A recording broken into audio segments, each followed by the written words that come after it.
प्रधानमंत्री नरेंद्र मोदी ने सोमवार को राष्ट्र को संबोधित किया। संबोधन में उन्होंने दो बड़े ऐलान किए। पहला कि सभी राज्यों को अब केंद्र की ओर से मुफ्त वैक्सीन दी जाएगी। राज्यों को अब इसके लिए कुछ खर्च नहीं करना पड़ेगा। दूसरा कि देश के 80 करोड़ गरीब लोगों को नवंबर यानी दिवाली तक मुफ्त राशन दिया जाएगा। मोदी ने कहा कि कोरोना की दूसरी वेव और इससे हमारी लड़ाई जारी है। दुनिया के अनेक देशों की तरह भारत भी इस लड़ाई के दौरान बड़ी पीड़ा से गुजरा है। कई लोगों ने अपने परिजनों और परिचितों को खोया है। ऐसे सभी परिवारों के साथ मेरी पूरी संवेदनाएं हैं। बीते 100 साल में आई ये सबसे बड़ी महामारी है, त्रासदी है। इस तरह की महामारी आधुनिक विश्व ने न देखी थी और न अनुभव की थी।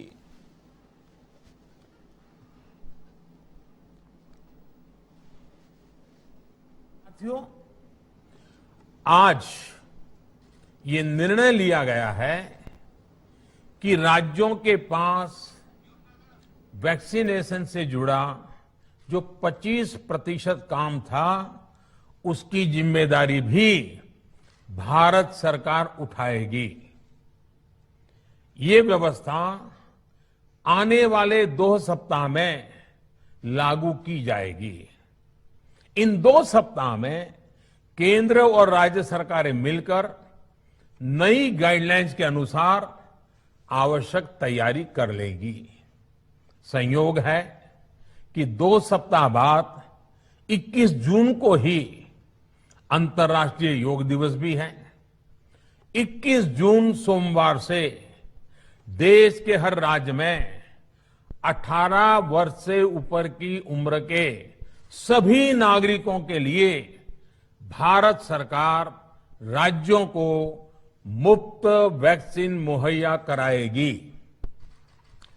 वैक्सीन निर्माताओं से कुल वैक्सीन उत्पादन का 75% हिस्सा भारत सरकार खुद ही खरीदकर राज्य सरकारों को मुफ्त देगी। यानी देश की किसी भी राज्य सरकार को वैक्सीन पर कुछ भी खर्च नहीं करना होगा। अब तक देश के करोड़ों लोगों को मुफ्त वैक्सीन मिली है। अब 18 वर्ष की आयु के लोग भी इसमें जुड़ जाएंगे। सभी देशवासियों के लिए भारत सरकार ही मुफ्त वैक्सीन उपलब्ध करवाएगी। गरीब हो, निम्न मध्यम वर्ग हो, मध्यम वर्ग हो या फिर उच्च वर्ग, भारत सरकार के अभियान में मुफ्त वैक्सीन ही लगाई जाएगी।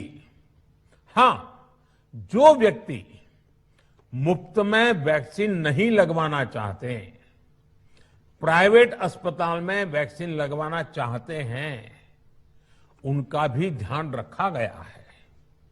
देश में बन रही वैक्सीन में से 25% प्राइवेट सेक्टर के अस्पताल सीधे ले पाए, ये व्यवस्था जारी रहेगी। प्राइवेट अस्पताल वैक्सीन की निर्धारित कीमत के उपरांत एक डोज पर अधिकतम 150 रुपये ही सर्विस चार्ज ले सकेंगे। इसकी निगरानी करने का काम राज्य सरकारों के पास ही रहेगा।